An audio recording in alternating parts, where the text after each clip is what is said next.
तो आज हम लोग फर्स्ट चैप्टर स्टार्ट करेंगे केमिकल रिएक्शंस एंड इक्वेशन। इस चैप्टर में हम लोग फर्स्ट देखेंगे फिजिकल चेंज क्या है, केमिकल चेंज क्या है, जो ऑलरेडी आप लोग ने क्लास 9 में पढ़े हुए हैं। सो ये physical change is that kind of change where no new substance is formed, right?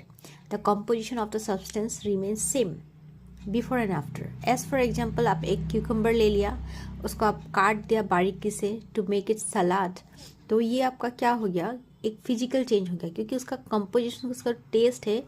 आप अभी होल खीरा खाओ या फिर उसको काट के उसका पीस खाओ, it the taste will remain same, है कि नहीं? So chemical change is that kind of change where new substance is formed, जहाँ पे नया सब्सटेंस फॉर्म होता है। यहाँ पे क्या नहीं होता है, न्यू प्रोडक्ट या फिर न्यू सब्सटेंस फॉर्म नहीं होता है।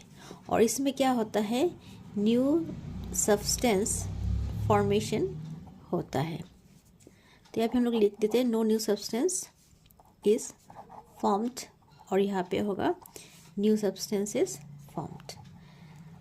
तो आप एक एग्जाम्पल घर से देख सकते हैं। If you fold a paper, है ना, एग्जाम्पल में हम लोग लेंगे फोल्डिंग ऑफ पेपर। तो आप अगर एक पेपर को फोल्ड करेंगे, that is an example of physical change. और केमिकल चेंज का एग्जाम्पल हो जाएगा आपका उसी पेपर को, if you burn the paper, right, burning the paper. अब अगर वो पेपर को बर्न कर देंगे, then it will be example of chemical change, क्योंकि जो ऐश बना है that is a new substance. लेकिन फोल्ड को तो आप अनफोल्ड कर लेंगे, और यहाँ उसको आप फाड़ भी दे, then also it will be physical change, क्योंकि आपका फाड़ने से उसका जो कंपोजिशन है उसमें कोई भी चेंजेस नहीं हुआ है। So in this way I think you have understood what is the difference between physical change and chemical change. तो हम लोग इसको, जो हम लोग क्लास 9 में पढ़ चुके हैं, why we should learn in class 10। We should learn, क्योंकि ये जो केमिकल चेंज है ना बच्चा, सो ये केमिकल चेंज ही अभी हम लोग का क्या होने वाला है, हम लोग का केमिकल रिएक्शंस होने वाला है। सो केमिकल रिएक्शंस को हम लोग कैसे डिफाइन करेंगे? सो हम लोग अभी देखेंगे केमिकल रिएक्शन किसको बोलेंगे।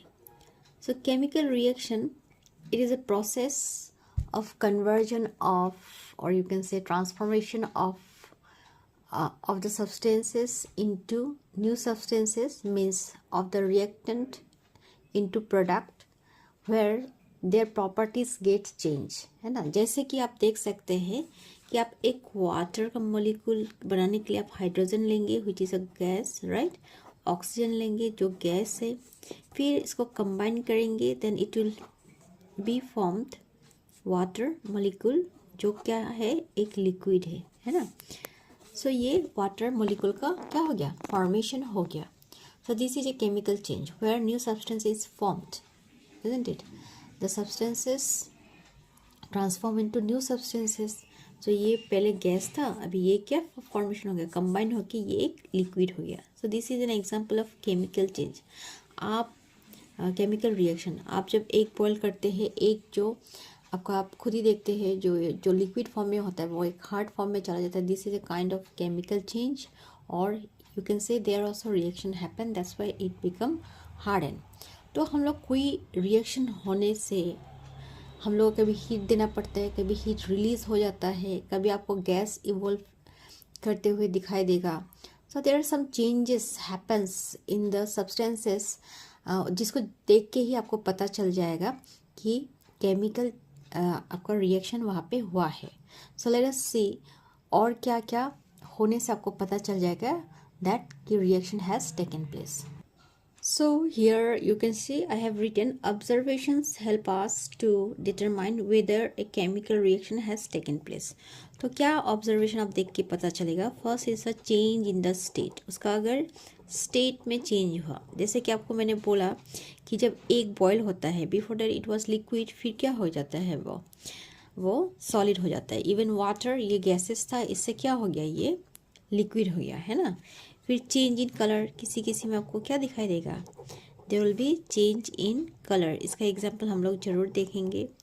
देन आपका हो गया evolution of gas, so gases will come out like आपका हाइड्रोजन गैस हुआ, क्लोरीन हुआ, लाइक दैट। देन आपका चेंज इन टेम्परेचर, जैसे कि मैंने आपको बताया है कभी temperature we have to give temperature in the reaction, और sometimes temperature the reaction will release the temperature, right. तो उसका होने से इतना एनर्जी रिलीज होगा जिससे पूरा आपका आसपास में क्या हो सकता है, गर्मी हो सकता है। तो एटम बॉम्ब को आप देख सकते हैं, इज एन एग्जाम्पल, है ना। सो आई होप कि यहाँ तक आप सभी को समझ में आया होगा। सो सिंपली हम लोग याद रखेंगे, we have learn today physical change, chemical change और इस chemical reactions and observation that help us to determine whether a chemical reaction has taken place, right? So this much for today.